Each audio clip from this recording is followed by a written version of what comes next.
Okay အားလုံးပဲမင်္ဂလာပါနော်ဒီနေ့ကတော့ဒီ passport ဓာတ်ပုံပေါ့နော် passport ဓာတ်ပုံမှာဘာလုပ်မလဲဆိုရင်ဒီအင်ဂျီလဲမှာပေါ့နော်အင်ဂျီလဲမယ် passport ဓာတ်ပုံဗန်နီးမယ်ပေါ့ဗျာအင်ဂျီဘယ်လိုလဲမလဲ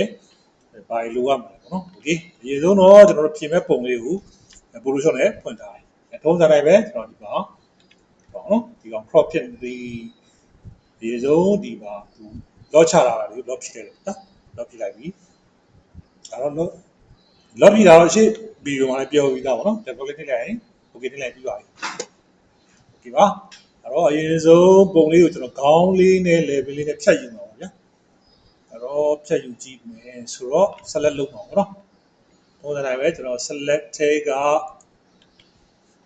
ပုံစံတိုင်း select ထဲကဘာလုပ်မလဲဆိုတော့ဒီ layer တော့ select လုပ်တာselect ထဲကနေကျွန်တော်ဘာလုပ်မလဲဆိုတော့ subject နော်ဒီ subject လေးကိုကျွန်တော် select လုပ်လိုက်မယ်လုပ်လိုက်တဲ့အခါမှာနော်ကျွန်တော်ကြည့်ရအောင်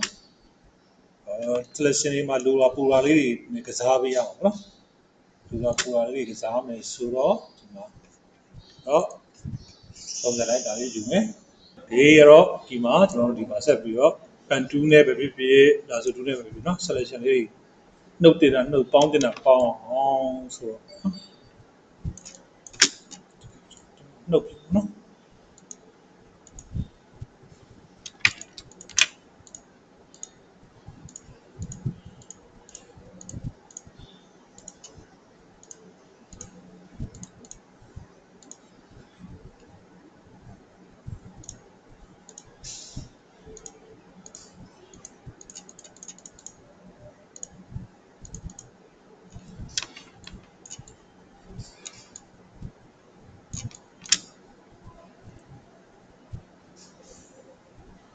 ဒီမှာသပေအမွေးမြစ်လေးတွေကြံတာလေးတွေရှိရပေါ့နော်အဲလိုကြံတာလေးတွေကကြတော့ကျွန်တော်တို့ဘယ်လိုလုပ်ရမလဲဆိုရင်ဒီနော် select and match ထဲမှာသွားပြီးတော့ပြင်လို့ရပါနော် select and match ထဲသွားပြီးတော့ဒီလေးဆိုနော်ပြီးတော့ဒီမှာအဲ့တော့ site ကိုကြီးသေးချိန်လို့ရနော်ကြီးသေးရတော့တွန်ဝင်းဖွင့်ပိတ်နေ keyboard ကတွန်ဝင်းဖွင့်ပိတ်ပေါ့နော်နဲ့တွန်ရတယ်ဆိုရင်ပေါက်ရောက်တဲ့ပုံစံလေးရတယ်ဒီမှာသူဖိချတဲ့ပုံစံလေးဒီမျိုးလေးဖြစ်နေနော်ဒီစင်မပြေဘူးနော်select ကိုဒီကင်မရာလေးနော်ဒီကင်မရာ like put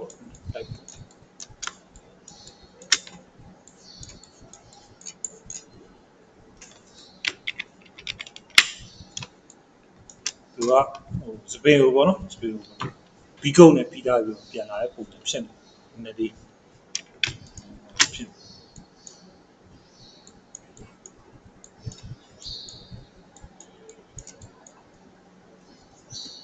ဒီ selection လေးနော်ပြီးအဲ့တော့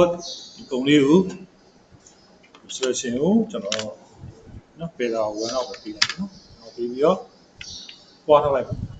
ပွားထားလိုက်မယ် control G ဒီအဲ့တော့ပွားထားတဲ့ပုံမူရင်းပုံနော်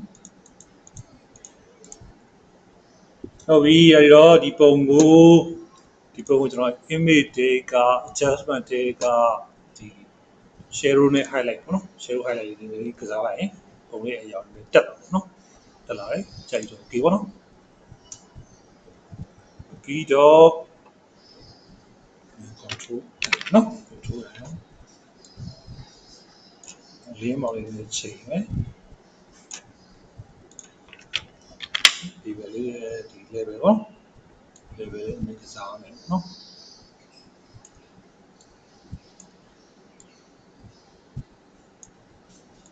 ဒီကြပြီတော့ကျွန်တော်တို့ကဒီပါလောက်အောင်လဲဆိုတော့ပုံမှာအင်ကြီးပွတ်ပြီးတော့နော်အင်ယူမယ်ဆိုဒီမှာကျွန်တော်အင်ယူပြီးကောင်းတယ်လိုက်ကြည့်တယ်ကျွန်တော်မှရှိရတော့တိတ်တော့မရှိဘူးပေါ့မရှိပေမဲ့ တစ်တော်မယ်အင်ကြီးလေးပေါ့ဒီကြီးလေးကိုပြလိုက်မယ်ဒီကြီးလေးယူမယ် edit copy ပုံသွား edit paste ပေါ့နော် paste ပြလိုက်ဟုတ်ပြီကျွန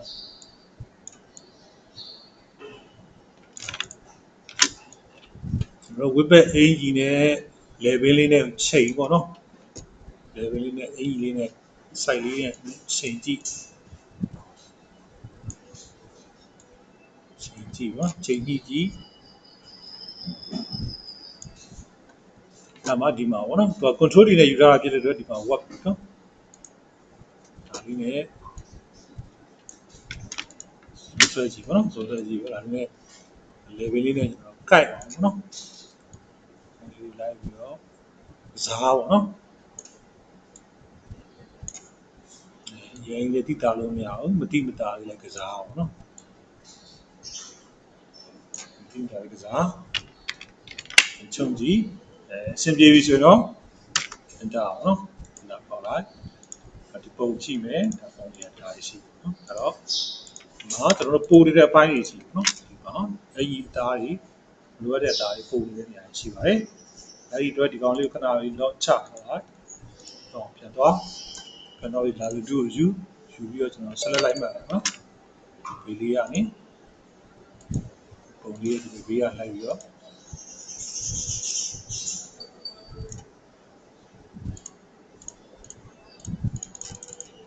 ဆက်လက်မှတ်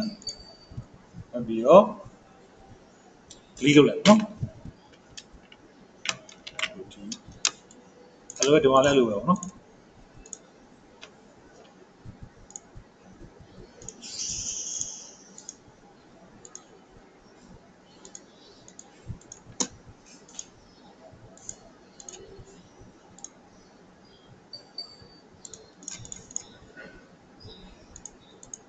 Okay တော့ကျွန်တော်နောက်တဲ့ layer လေးတစ်ခုထပ်ယူလိုက်မယ်အဲ့ဒါတော့ရောက်ပြန်ချပြောင်းဖြည့်နော်ဖြည့်လိုက်လိုတဲ့ပိုင်းလေးတွေကိုကျွန်တော်လိုက်ပြီးတော့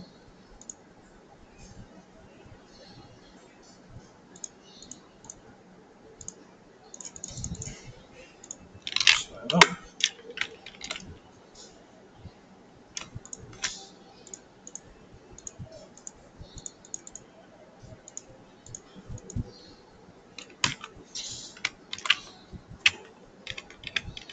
ဒီလောက်ဆိုမဆိုးပါဘူးနော်မဆိုးဘူးအရင်လည်းကိုပြီးသွားပြီအဲ့တော့ကပ်နော်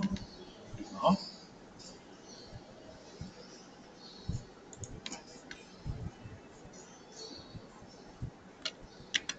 ကတ်သေးပေါ့နော်မကတ်သေးဘူးကျွန်တော်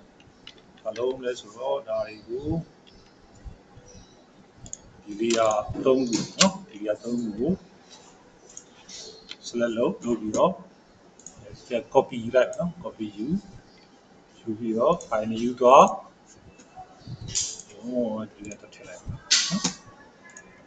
အဲ့ဒီထဲက paste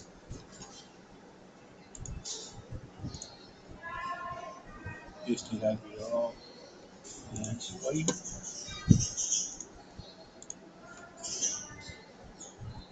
file နဲ့ယူထည့်သွားပြီးတော့ paste လိုက်မယ်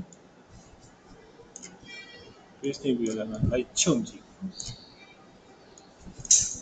ချိန်ညှိကြည့်နော်ခန္ဓာကိုယ်နဲ့ပါနဲ့ညာနဲ့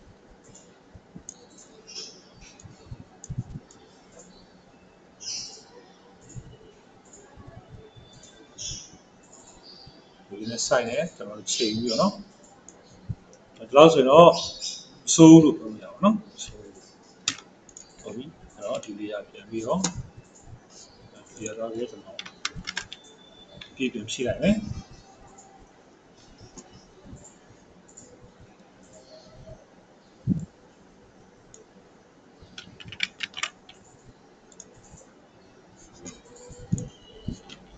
ီကမှာကျွန်တော်ကတ်တင်ပြန်ယူမယ်ယူပြီးတော့မှ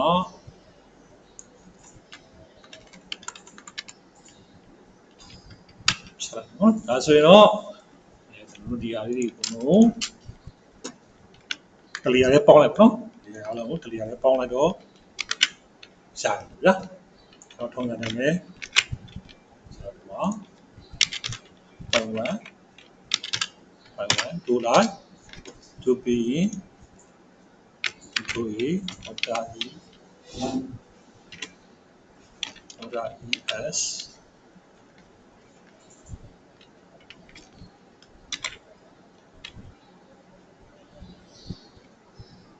Okay.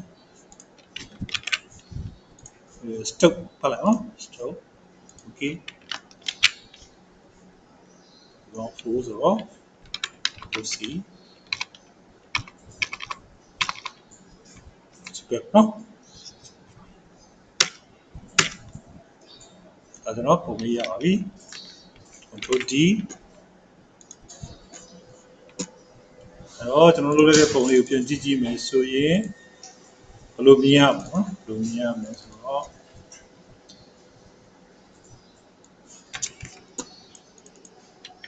ရင်းနဲ့ဒါပြီးတဲ့ပုံကျွန်တော်တို့ဒါပြန်လုပ်ရပုံနော်ဒီလိုပြပြလေး